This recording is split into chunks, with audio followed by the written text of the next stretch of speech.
This is Reality Dispatch, written by Jim Mins.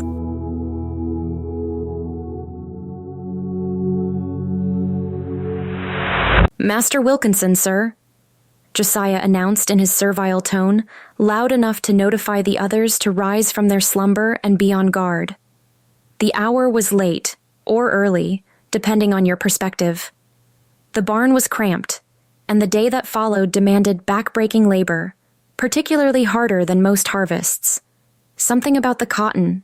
It was a tougher texture than in previous seasons, requiring more of their skill and effort. They welcomed sleep, and they believed Wilkinson should have respected this boundary if he wanted to continue a healthy return on his investment. "Someone has been in the big house," Augustus P. Wilkinson declared. He had been drinking. Not unusual for him. But to be drunk. Very unusual. The previous week he had made an example of Big Jim, stringing him up and removing his privates, forcing the others to watch. Something had changed in Master Wilkinson. He was acting crueler. Business must be bad.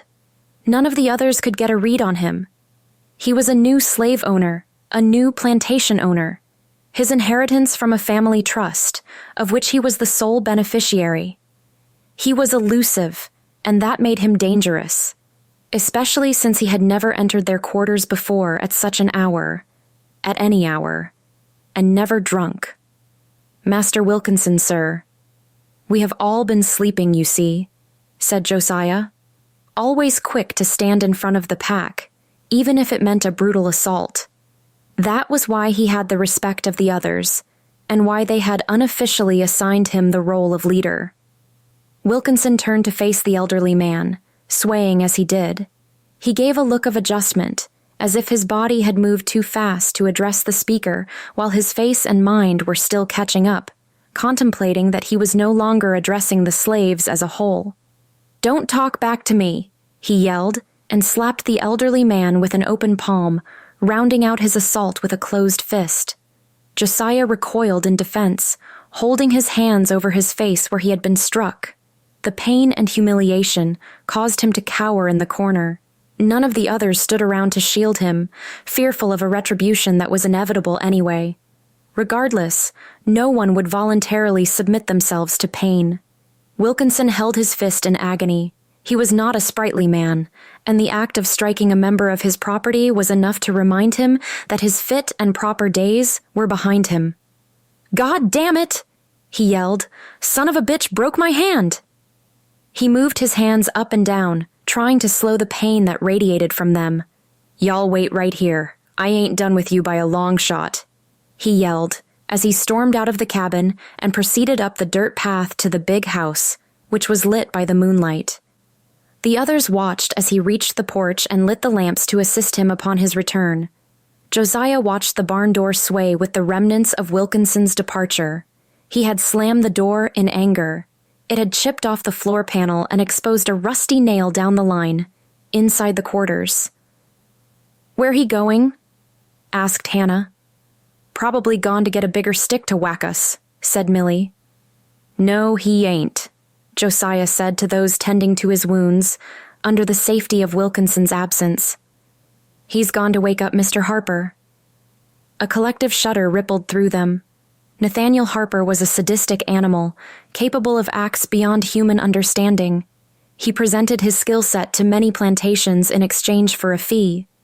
Their only solace was that he lived at a distance, and to be summoned was a rare occasion. "Surely he won't," Hannah said. "What we done that would make him bring Mr. Harper?" "He's drunk. He don't know any better," Josiah said. They watched as the sun pierced the dawn on the horizon. None of them returned to their sleep. They gathered around for their breakfast of biscuits and water, and then headed out to the field in anticipation of the work ahead, as if none of the events from the night before had occurred. Josiah stayed behind, the last to leave. He knew Wilkinson was no longer in the house. He wasn't being watched. He was momentarily free. He remained in the barn and knelt beside the exposed nail that stuck out of the floor panel. With his fingers, he pulled at it, bending it upright. Then, he moved out to the field to retrieve a stone from the fire pit that Wilkinson used to barbecue one of them whenever they were struck down with fever. Bringing it back into the cabin, he lay down beside the nail and began to strike at it. He struck again and again, sharpening the point. He was a boy, born into servitude at a blacksmith's parlor. He knew metal and steel, and the work required to craft them just right. The nail wasn't hot, but it was thin enough to be sharpened and fashioned. When it stood upright, it could cut skin. Josiah put on his shirt and joined the others. They watched out of the corners of their eyes as he walked to the front of the paddock and began plowing, leading them in unison. "Where you been?" asked young Samuel. "You know better than to ask me that," Josiah reminded him, reinforcing the boundaries and the privileges that came with leadership. The less the others knew of what he was up to, the more plausible their denials. The roar of raging horses echoed off the valley as they all arched their backs to listen. Wilkinson rode into the plantation, flanked by Nathaniel Harper. They galloped straight through the slaves, intentionally. They nearly trampled Aunt Maeve, who wasn't the fastest of the bunch. All right, laughed Wilkinson. "Watch the merchandise. That cotton's already having enough problems this season," he said to Harper. The two men dismounted and made their way up the porch that overlooked the fields. Their voices were distant, but Josiah could make out their words as clearly as if they were standing right beside him. "Which one is he?" Harper asked. "That's him," Wilkinson said. "At the front, leading the plow." "Couldn't you find me anyone bigger?" Harper laughed. "At least make it a challenge. If you're still in a fighting mood, you can take out Samuel next to him. The boy's borderline crippled anyhow. I was thinking of replacing him at the start of next season. I doubt I could get a fee to my liking. What if you pay what you think that would be worth to take him down?" Harper laughed. "That ain't how this works. I'm an exterminator. You pay me and I take care of things." "I don't pay you," he said. "What if I let you do whatever you want to him? Anything," Wilkinson offered. "Anything?" The owner nodded as he sipped his cherry in the morning sun. "How much?" The sun set, and the others trailed back to their cabin once the harvest had been gathered near the outskirts of the paddocks. They were burnt, dehydrated, and hungry. A meal was prepared from the outdoor kitchen, but the supply was less than they had hoped. Food had been prepared in smaller and smaller increments lately. Josiah took a sip of water, but did not eat. He wanted to be ready. He stood on the damaged floorboard and hid the nail between his 2 feet, the point barely visible. He faced the door and waited. "What you doing, Josiah?" young Samuel asked. "Preparing," he said. The door burst open with a force that shocked even Josiah. Wilkinson and Harper walked in, each holding a leather belt in one hand and a cat-o'-nine-tails in the other. "Y'all didn't think I'd forget, did ya?" Wilkinson declared. He directed his speech toward Josiah, who was already facing them. "You expectin' us or something, old man? How come you standin' there so upright?" he asked, stepping inside the cabin. "I was expecting you, Master Wilkinson, sir," Josiah replied. Nathaniel Harper stepped forward, sidestepping Wilkinson and facing Josiah. "Boy, I'm here on a special project. I've blocked out an entire month to spend with you fine people on Mr. Wilkinson's property. I ain't leavin' until I've had my fun with each and every one of you. Now, since you're right here in the front, I might as well start with you." Harper raised a fist. Josiah stepped back and held a hand out to protect himself. "Please, boss. I'm sorry if I offended ya," he yelled. Harper took another step forward and planted his thin-soled shoe right over the tip of the sharpened nail. The point punctured through the boot and gave a sharp pinch to his foot. Not enough to poison his blood, but enough to make him holler and cry out.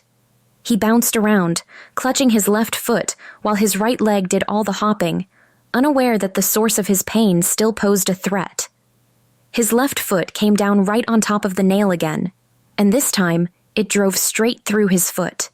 Harper let out an almighty scream and hit the floor. Wilkinson ran over and knelt beside his colleague. Get back, all of ya!"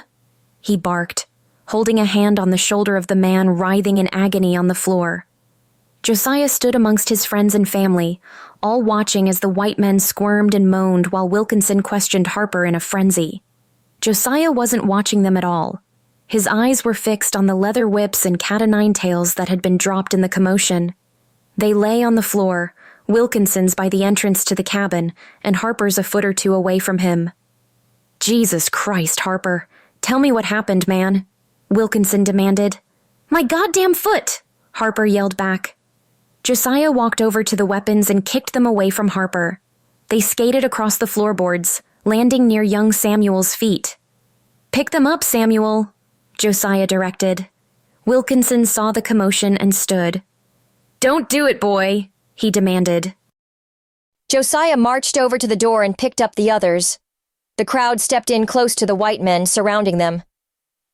"Now, see here, all of you, stay back," Wilkinson yelled. Josiah stepped forward. "Your harvest is damaged. That means you won't be able to make a sale for months, not until the end of next season. Ain't nobody gonna buy your load out there. You'll come back and take out your anger on us. Maybe sell a few of us off after you've beaten us," he said. "And your friend here, well, he said himself no one's expecting to hear from him for a month. He wanted to settle in with us for the long haul." Josiah lifted the whip and brought it down with the force of 1,000 angry lashes in one fell swoop. 9 lines of blood instantly appeared along Harper's face and cheeks, silencing his moans of pain from his foot. He looked up at Josiah with nothing but absolute fear. Wilkinson turned to face his would-be attacker and raised his hands in surrender. "Think about what you're doing, boy. You won't get away with it. You can't survive without me," he said. "Weren't you listening, boy?" Josiah said. "We've got a month of freedom. Us folks never had that in all our lives. The price of that alone is worth paying." With that, Samuel stood by his father and raised the whip. The others joined them in the attack.